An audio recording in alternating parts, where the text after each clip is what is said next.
Olá, amigos, sejam bem-vindos à nossa aula do estudo sobre o Evangelho de Mateus. Nós vamos hoje avançar, capítulo 9 de Mateus, e eu convido você a estar assistindo esse vídeo, acompanhando a leitura com a sua Bíblia aberta e com o seu PDF também, para que o Espírito Santo possa aumentar a compreensão, né? Fazer com que você tenha uma percepção maior, compreensão da sua palavra e que a sua vida seja edificada como um todo, tá bom? Então, capítulo 9 de Mateus, a palavra de Deus fala sobre a cura de um paralítico em Cafarnaum. Diz assim: entrando Jesus num barco, passou para o outro lado e foi para a sua própria cidade. E eis que lhe trouxeram um paralítico deitado no leito. Vendo-lhes a fé, Jesus disse ao paralítico: tem bom ânimo, filho, estão perdoados os teus pecados. Mas alguns escribas diziam consigo: este blasfema. Jesus, porém, conhecendo-lhes os pensamentos, disse: por que cogitais o mal no vosso coração? Pois qual é mais fácil? Dizer: perdoados estão os teus pecados, ou dizer: levanta-te e anda?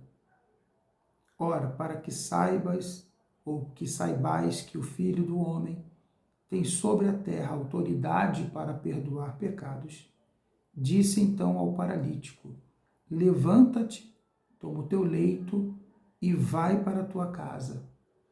E levantando-se partiu para a sua casa. Vendo isso, as multidões, possuídas de temor, glorificaram a Deus, que dera tal autoridade aos homens. Então veja aqui que existem muitos pontos a serem considerados nesse trecho, nesse evento da cura do paralítico na cidade de Cafarnaum. O primeiro ponto é o que estava fazendo aquele homem estar paralítico. O que estava produzindo a paralisia no corpo, no organismo daquele homem? Jesus, ele dá a resposta. Ele diz: perdoados estão os teus pecados. Ora, com isso nós percebemos que existem enfermidades que são decorrentes da prática do pecado. Existem doenças que surgem no corpo da pessoa por conta dos pecados que ela acumula sobre si. No Antigo Testamento, no passado, uma doença muito comum, que também era decorrente do pecado, era a lepra. A lepra, hoje em dia, a hanseníase, ela tem cura, tem tratamento, mas na época bíblica e mais objetivamente no Antigo Testamento, era algo incurável. Tanto que quando uma pessoa era diagnosticada com lepra, ela imediatamente era obrigada a ser retirada de dentro da cidade. Ela tinha que ficar fora da cidade. Haviam cidades chamadas cidades refúgios, cidades de leprosos, porque eles não podiam se misturar com outras pessoas, porque eles poderiam contaminar outras pessoas. E essa doença era uma doença decorrente claramente do pecado. Mas existem outras. Aqui no caso do paralítico em Cafarnaum, essa paralisia não era algo natural, não era decorrente de uma queda, sabe?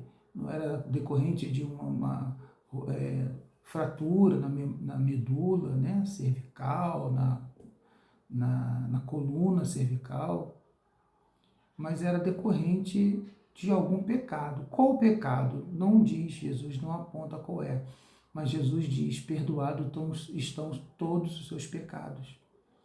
E veja que ao dizer isso, ao perdoar os pecados do paralítico, ele levanta, ele toma o leito dele e vai para a sua própria casa.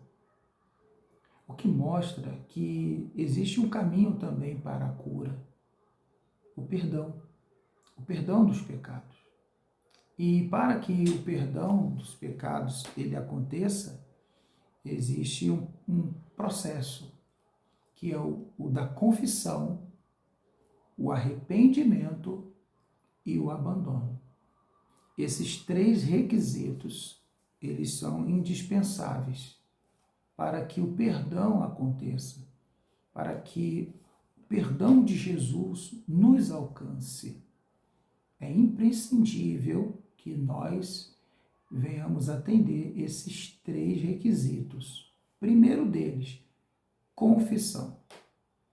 O que é confessar? Confessar é reconhecer que errou, seja para com Deus, seja para com uma outra pessoa. Se o que a pessoa cometeu ofendeu diretamente a Deus, então é a Deus que deve se buscar o perdão.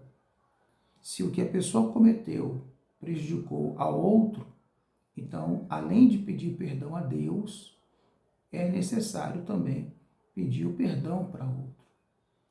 As pessoas falam assim, não, mas eu já pedi perdão e Deus já me perdoou. Sim, mas se você ofendeu uma outra pessoa, se você prejudicou uma outra pessoa, você precisa também pedir o perdão a ela. Isso faz parte da primeira etapa, o primeiro requisito, que é a confissão. Depois da confissão, o arrependimento. Ou seja, é a pessoa desejar nunca ter cometido aquilo. É a pessoa colocar no coração que o que ela fez não é bom e não desejar fazer aquilo nunca mais. E o terceiro requisito é o abandono. A pessoa tem que abandonar aquela prática, seja ela qual for. Eu não vou entrar aqui nas especificações dos pecados, porque não é necessário. Mas é necessário abandonar. É como se assumisse um compromisso consigo mesmo de que, olha, nunca mais eu vou cometer isso novamente. Então você veja que essa forma de Jesus curar chamou até a atenção dos escribas, dos religiosos, das autoridades religiosas da época, acusando até Jesus de blasfema. Porque na concepção deles, só Deus perdoa pecados. Mas não. Deus perdoa, mas nós também temos que ser capazes de perdoar. Precisamos, aliás, precisamos. Um dos requisitos básicos da oração do Pai Nosso, a oração universal, é que a gente perdoe aqueles que nos ofendem. A gente precisa perdoar. A oração do Pai Nosso diz, perdoai-nos assim como temos perdoado. Percebe? Então, nós também temos o poder de perdoar pecados daqueles que nos fazem mal, daqueles que nos prejudicam. Inclusive, a falta de perdão, ela também adoece. Você sabia? O câncer, muitas das vezes, já é constatado pela ciência que ele vem de mágoas. Um coração ressentido, que não consegue perdoar, ele tem o potencial de produzir câncer. Olha só. Outra doença decorrente do pecado, porque quando você não perdoa, você peca. Pastor, como assim? Eu não fiz nada e estou pecando? Sim. Quando nós não perdoamos quem nos ofendeu, estamos também cometendo um pecado. Tanto que na própria oração universal diz, porque se não perdoardes o pecado e as ofensas, tampouco o vosso Pai perdoará os vossos pecados e as vossas ofensas. Entende? Então, se eu não perdoo, Deus não me perdoa. Se Deus não me perdoa, minha oração não é atendida. Se minha oração não é atendida, eu não tenho comunhão com Deus. Estou desligado dessa comunhão. Então, o perdão, ele é essencial para que tenhamos comunhão com Deus, para que tenhamos uma vida plena, para que recebamos a cura da alma, a cura da mente e, por conseguinte, a cura do corpo. No versículo 9 diz: partindo Jesus dali, viu um homem chamado Mateus, sentado na coletoria, e disse-lhe: segue-me. Ele se levantou e o seguiu. Isso aqui foi, então, Mateus, né, o próprio autor do livro, relatando como que aconteceu o seu chamado para a obra ministerial de Cristo. Mateus era um coletor de impostos, era um publicano, e ele foi aqui o primeiro a ser chamado para compor, né, o quadro dos apóstolos, o primeiro discípulo, e quando chamado, imediatamente ele atendeu a esse chamado. Existe um chamado de Jesus para cada um de nós. Cada um de nós tem um chamado. Você veja que a diversidade de funções que os discípulos que foram chamados por Jesus ocupavam nos faz entender, né, que a pluralidade das pessoas que o Senhor ele convoca para ser um instrumento nas mãos dele. Permita, meu amado e minha amada, que o Espírito Santo te convoque para o reino dele, o trabalho na seara dele. Não se preocupe em ser capacitado ou não, porque Jesus não chama os capacitados, ele capacita os que chama. E ele sabe muito bem como nos usar, da maneira que ele deseja. Apenas devemos fazer como Mateus, nos levantar e servi-lo. No versículo 10 diz assim: e sucedeu que, estando ele em casa, à mesa, muitos publicanos e pecadores vieram e tomaram lugar com Jesus e seus discípulos. Ora, vendo isso, os fariseus perguntavam aos discípulos: por que come o vosso mestre com publicanos e pecadores? Na época, o que prevalecia? Qual o pensamento que prevalecia na época? Bom, se a pessoa vive uma vida errada, não se misture com ela. Pode te contaminar. Eu lembro de ditado popular, né? Minha avó sempre repetia. Ela dizia assim: quem se junta com os porcos, farelo come. Você já deve ter ouvido esse ditado também. E esse ditado ele é decorrente do pensamento religioso que preconizava o seguinte: se afaste de pessoas pecadoras. E, de fato, nós devemos nos afastar das práticas. Entende? Eu não vou ser cúmplice do pecado de ninguém, nem com ninguém. Mas nós precisamos estar próximos de pessoas pecadoras porque nós seremos para ela a referência de um procedimento que Deus espera que todos os homens tenham. Então, Jesus estava perto dos pecadores porque eles precisavam de uma referência. Para onde eu olho? Porque se a pessoa está afundada na lama, no lamaçal, ela precisa ter um lugar para onde olhar e buscar apoio. E é o que o Senhor fez aqui na terra. Ele estava junto dos publicanos e dos pecadores para mostrar que havia um caminho, havia uma saída. Ele mesmo declara que ele veio buscar e salvar os perdidos. Jesus veio chamar os pecadores. ele diz: eu não vim chamar justos ao arrependimento, eu vim chamar os pecadores ao arrependimento. Então, nada mais óbvio do que Jesus está entre os pecadores, porque ele veio buscar essas pessoas, que somos nós, todos nós, cada um de nós. O problema é que o ser humano, ele faz um julgamento errado, medindo o seu pecado com o outro, sempre tendendo a achar que o pecado do outro é muito pior do que o seu. Há pessoas que dizem assim: eu faço certas coisas assim, mas eu não faço o que o fulano faz, não. Eu sei que eu sou errado, mas o que o fulano faz eu não faço, não. Você veja como a gente tem essa tendência de julgar os outros, de julgar o nosso comportamento e compará-lo com o outro, sempre nos aliviando, né? Sempre nos absolvendo.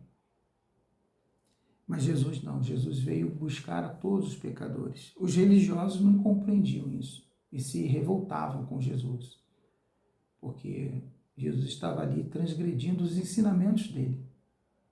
Então eles ensinavam para as pessoas: se afastem de pessoas pecadoras, publicanas, se afaste de pessoas contaminadas. Mas Jesus, ele buscava salvar os perdidos. E o texto fala isso, diz assim, verso 12: mas Jesus, ouvindo, disse: os sãos não precisam de médico, e sim os doentes. Ide, porém, e aprendei o que significa: misericórdia quero e não holocaustos, pois não vim chamar justos, e sim pecadores ao arrependimento. Olha que interessante, o texto ele grava entre chaves, ou entre parênteses em algumas versões, a palavra ao arrependimento, para deixar bem claro o que Jesus espera de nós. Eu vim chamar pecadores. Mas para quê? Para permanecer pecadores? Não. Eu vim chamar os pecadores ao arrependimento. E esse é um grave problema que nós encontramos nos dias de hoje. As pessoas querem encontrar Jesus. As pessoas querem se aproximar de Jesus. E elas fazem isso de diversas formas. Algumas dessas pessoas vão a igrejas, né? Algumas dessas pessoas começam a ler a Bíblia em busca de Deus.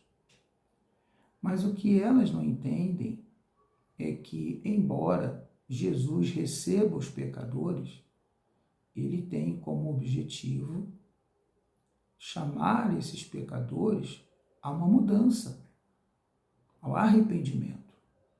Arrependimento traduz-se em mudança.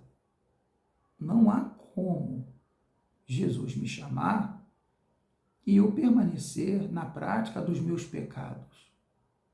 Eu preciso abandoná-los, eu preciso, fazer aquele processo que no início da aula eu estava falando. Primeiro a confissão, o arrependimento e o abandono. É isso que Jesus espera de mim e de cada um que dele se aproxima. Que a gente confesse, reconheça. Pastor, mas se Deus sabe tudo, por que eu tenho que falar? Por conta da dureza do nosso coração. Muitas vezes a pessoa não reconhece seu erro. A Bíblia, ela aponta diversos exemplos de pessoas que mesmo praticando o pecado, não reconhecia que estava errado. Um dos exemplos disso é o rei Saul. Saul errou, Saul desobedeceu a Deus. E quando o profeta Samuel se dirigiu a ele, por ordem de Deus, para dizer: você não fez o que Deus mandou, ele não reconheceu. Ele disse: não, pelo contrário, eu fiz o que Deus mandou. Com um grande cinismo, né? porque ele não tinha feito. Inclusive o profeta falou: mas que mugido de bois é esse que ouço? E que balilo de ovelhas que entra nos meus ouvidos? Saul não tinha boi, Saul não tinha ovelhas. Então, o que elas estavam fazendo na casa dele? Senão por ele ter reservado o que Deus havia mandado destruir totalmente. Aquilo ali era uma prova clara de que ele não tinha obedecido a Deus. Mesmo assim, ele não reconheceu. Ele permaneceu duro no seu coração, dizendo: não, eu fiz o que Deus mandou, eu fiz o que Deus mandou. Resultado: Saul foi desprezado por Deus para sempre. Para sempre. Veja, irmãos, que não consiste apenas na gravidade do pecado que eu cometo. O arrependimento precisa ser para todo o pecado. E ele precisa ser confessado. O pecado precisa ser confessado para que aconteça o arrependimento. Então, o que Saul fez, pastor? Deus mandou ele destruir totalmente um povo, entregou aquele povo nas mãos dele para ele destruir totalmente, não guarda nada, e ele cobiçou, ele teve ambição, ele teve avareza, né? Ele pensou: se eu guardar o rei, eu posso receber um grande resgate pela vida do rei, o rei pode me pagar, né? A fortuna que o rei tem. Imagina, o rei dos Amalequitas devia ter um tesouro bem valioso, e ele guardou, trouxe como refém o rei, e também trouxe bois, ovelhas, ouro e prata. Mas Deus tinha dito para ele destruir tudo, sabe? O pecado de Saul foi a avareza. Hoje em dia os homens são muito avarentos. Hoje em dia as pessoas estão muito apegadas ao dinheiro. As pessoas estão muito vinculadas aos bens materiais. Nossa sociedade, ela é uma sociedade da ostentação, né? Essa geração. O importante é o que você ostenta, né? De luxo, de valor, né? Então as pessoas, muitas vezes, sem ter recursos, elas investem em objetos que têm um valor altíssimo. Um exemplo disso é o celular, né? Tem celulares de 10 mil, 20 mil, 15 mil, e às vezes a pessoa nem recebe um salário compatível, mas ela tem aquele aparelho. Por quê? Porque ela precisa ostentar, ela precisa demonstrar para os outros que ela também tem um poder aquisitivo, mesmo que não tenha, mas o importante é parecer que tem. Isso é um tipo de avareza. E o pecado de Saul foi a avareza. Deus mandou ele destruir tudo, ele não aceitou, ele se apegou àquilo ali. O curioso é que o rei Davi também cometeu o pecado, e assim, um pecado, aos olhos naturais, infinitamente maior do que o pecado de Saul, porque o pecado de Davi foi um pecado assim, não foi um pecado pontual, foi um pecado que gerou outros pecados. Primeiro, ele cobiçou a mulher que tomava banho, né? E depois de cobiçar, ele chamou para o seu quarto e adulterou com ela. Então, a cobiça e o adultério. E depois de adulterar, a mulher engravidou, e ele, para se livrar daquela culpa, ele tentou disfarçar que aquela gravidez era do marido dela. Então ele mandou chamar o marido dela, que estava na guerra, que estava na batalha, e ir para casa dormir com a mulher para ter a aparência de que o filho foi gerado por ele. E o rapaz não aceitou: não, todo Israel está na guerra, a arca do Senhor está na guerra, eu vou ficar em casa com a minha mulher? Não, não vou não. Se eu não posso estar na guerra, então eu vou ficar aqui na porta do palácio. E aquilo irritou Davi, que mandou uma carta para o comandante Joabe, e dizendo assim: olha, quando a guerra estiver bem acirrada, coloque o Urias na frente da batalha, e todo mundo sai e deixa ele lá sozinho morrer. Quer dizer, cobiçou, adulterou, mentiu e matou um inocente. Olha só, o pecado de Davi. Mas olha como que a confissão, que esse é o nosso ponto, como que a confissão é importante. Saul não confessou. Mesmo errado, ele continuou insistindo que não cometeu. Deus mandou um profeta chamado Natã na casa de Davi. E o profeta Natã começou a falar com Davi da seguinte maneira. Davi perguntou, o que o servo de Deus veio falar comigo? E ele falou assim, olha Davi, aconteceu um problema no reino e eu tenho que te comunicar. Um homem tinha muitas ovelhas e de madrugada chegou convidados na casa dele e querendo dar de comer aos seus convidados, em vez de pegar das suas ovelhas, ele pulou o muro do vizinho e pegou a única ovelha que o vizinho tinha para servir aos convidados. Eu queria saber do rei o que a gente faz com um homem desse. Então Davi se levantou irado. Como que pode o homem, tendo tantas ovelhas, ainda pegar a única ovelhinha do seu vizinho? Esse homem tem que morrer. Aí o profeta falou, esse homem é você. Imediatamente Davi se ajoelhou e confessou o que fez. Você pode ver a confissão de Davi no Salmo 51. É interessante. É interessante, porque é assim que nós devemos confessar os nossos pecados para alcançar o arrependimento. Salmo 51 fala sobre o arrependimento de Davi. E isso mostra que, para haver o arrependimento, é necessário e imprescindível que haja confissão dos pecados. No verso 14, a palavra do Senhor diz, vieram depois os discípulos de João e lhe perguntaram, por que jejuamos nós e os fariseus muitas vezes, e teus discípulos não jejuam? Os discípulos de João estavam curiosos. Espera aí, a gente jejua, mas os discípulos não fazem nenhum jejum. Jesus respondeu a eles, podem acaso estar tristes os convidados para o casamento, enquanto o noivo está com eles? Dias virão, contudo, em que lhe será tirado o noivo, e nesses dias hão de jejuar.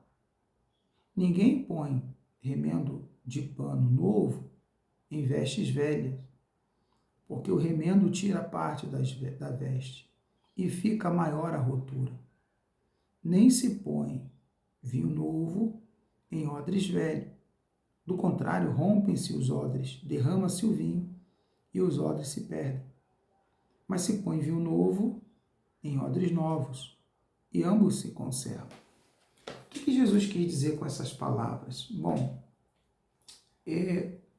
a respeito da cobertura espiritual. Jesus quis dizer a eles o seguinte, eles não precisam jejuar porque eu estou aqui. O noivo está aqui.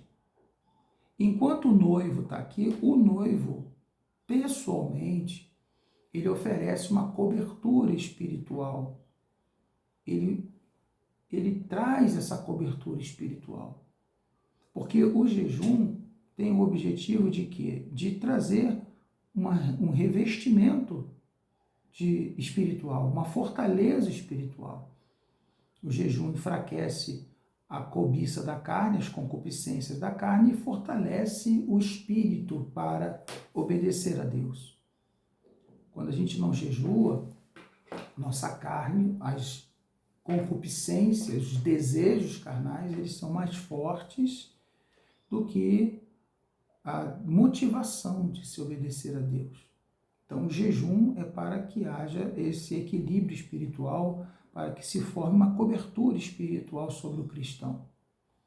Mas se Jesus estava ali, Jesus estava dizendo, eles não precisam porque eu estou aqui.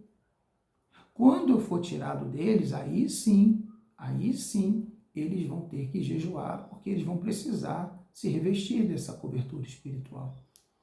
E ele fala uma palavra muito interessante que é: não se coloca remendo novo no tecido velho.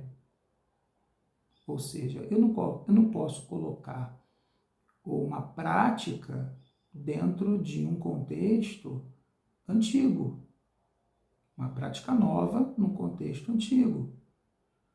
Ou seja, o contexto antigo era o contexto de João. João dizia para os discípulos jejuarem porque o Messias ainda não tinha chegado, então eles precisavam jejuar para que eles pudessem, né, se consagrar, por assim dizer, se santificar, por assim dizer. Mas com Jesus, Jesus é o vinho novo, Jesus é o tecido novo. E no tecido novo é necessário que sejam práticas novas. As práticas, elas precisam estar atualizadas. É esse o sentido, atualizado. Então, o remendo novo, colocado num tecido velho, ele não vai conseguir suturar a rotura, né? Ele não vai conseguir tampar o buraco, porque ele vai romper, o tecido velho vai ceder. O vinho novo é a mesma coisa. O vinho novo é o vinho que ainda não fermentou. Se colocar no odre velho, o odre velho vai já estar deteriorado, né? Desgastado. Quando começar a fermentar, ele não vai suportar a pressão da fermentação e vai romper, vai estragar e vai perder o vinho. Se é um vinho velho, já não tem mais aquela fermentação toda, aquele processo avançado de fermentação, vai caber no odre velho. Mas para manter conservado um vinho novo, precisa estar dentro de um odre novo. Isso se quer dizer de respeito à concepção, né? Jesus trouxe uma nova concepção porque ele é o Cordeiro de Deus que tira o pecado do mundo. Você veja, antigamente, para que houvesse o perdão dos pecados, necessariamente um animal precisava derramar seu sangue, o animal pagaria o preço do pecado do homem, o animal levaria a carga do pecado do homem. Então o animal ele era degolado, o seu sangue era derramado em propiciação, ou seja, em substituição do pecado ou do pecador, que era o homem, naquele ritual antigo. Hoje não. Hoje Jesus, ele é o Cordeiro de Deus que tira o pecado do mundo. O sacrifício dele foi único e definitivo, como diz lá em Hebreus. Não precisa mais fazer novamente. Não precisa toda vez estar ali matando o animal, pois o sangue de Jesus nos liberta de todo pecado, definitivamente, um sacrifício único. Isso é um vinho novo. Isso é um vinho novo. Isso é um tecido novo. E precisa ser colocado num coração novo, que é o odre novo, que é o tecido novo, para que se conserve, para que aquilo que Jesus deseja fazer em nossas vidas se concretize. Então, às vezes, nós precisamos nos libertar também dos velhos conceitos religiosos, das velhas práticas religiosas, dos costumes, das mistificações, dos mitos antigos. Porque Jesus é para nós o vinho novo. Jesus é para nossas vidas uma novidade de vida. Por isso que nós pregamos as boas novas, as novidades, as boas notícias, as coisas que Deus nos trouxe de novo para abençoar as nossas vidas. É necessário ter um coração novo para receber o novo de Deus. É necessário que você tenha um novo coração para que a vida nova que Jesus tem para nos oferecer, ela se cumpra. Não adianta você querer servir Jesus com o coração velho. Muitas pessoas tentam isso, muitas pessoas insistem com isso. Todos queremos uma vida nova, quem não quer, né? Todo mundo quer algo novo. Você não gostaria que Jesus fizesse em sua vida algo novo? Todos nós desejamos, mas para que Ele faça algo novo, nós precisamos ter um coração novo. E aí você vai perguntar, mas pastor, como ter um coração novo? Abandonando a vida velha, abandonando os velhos costumes, a vida distante de Deus, a vida que ao invés de priorizar a palavra de Deus, a vontade de Deus, se prioriza a sua própria vontade, suas próprias concupiscências, suas próprias ambições, seus próprios desejos. Isso tudo é vida velha. Quando nós vivemos para satisfazer os desejos do nosso coração, é uma vida velha. Quando nós priorizamos nossa satisfação pessoal, quando nós buscamos viver uma vida hedonista. Hedonista é uma palavra muito interessante, porque vem de Edom. Edom é o irmão de Jacó, Esaú, que também é chamado Edom. E Esaú, ele trocou a bênção de Deus por um prato de lentilha. Vida velha.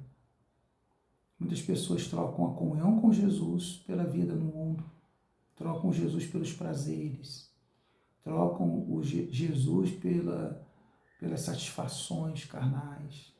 Jesus sempre fica por último, para depois, sempre para depois, sempre. Nunca é o tempo de Jesus na vida daquela pessoa, sempre é para depois. Esaú era assim, Edom era assim. Edom priorizava os prazeres. Ele estava voltando da caça e encontrou seu irmão Jacó cozinhando, né, um cozinhado vermelho. Por isso, Edom significa vermelho. E ele disse assim, dá-me um pouco desse teu cozinhado, que eu estou morrendo de fome. E Jacó disse, não vou te dar não, eu troco, eu vendo para você. Você me dá o teu direito de primogenitura e eu te entrego o cozinhado. O direito de primogenitura era o direito de herdar todos os bens do seu pai Isaque e ser o chefe da clã, o chefe da família. E isso era concedido ao primogênito. Esaú e Jacó eram gêmeos, né? Mas só que Esaú saiu primeiro. E Jacó sempre desejou ser o primogênito. Só que Esaú desprezou, porque o direito de primogenitura vai além de herdar bens. O direito de primogenitura também abrangia o direito da bênção do Senhor recair sobre ele. É isso que Jacó queria, a bênção sobre ele. E Esaú desprezou isso. Esaú achou, não, eu prefiro satisfazer o meu desejo imediato, nesse momento, saciar minha fome, do que esse direito de primogenitura. E vendeu. Por isso chamado Edom. Por isso a palavra hedonismo significa a pessoa que é voltada para os prazeres imediatos. É o vaso velho, é o tecido velho, perdão. É o pano novo, o pano velho, o odre velho, o coração velho. Porque todos nós, antes de Cristo, somos assim. Nós priorizamos as coisas do mundo. Entre buscar Jesus e passear, a gente vai passear. Entre buscar Jesus e ir para uma praia, a gente vai para uma praia. Não que seja pecado, errado ir para a praia, mas é errado trocar Jesus pela praia. Entende?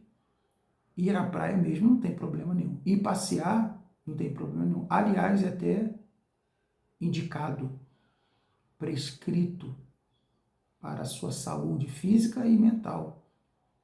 No entanto, Jesus diz que tem tempo para tudo, não é verdade? Tem tempo para tudo.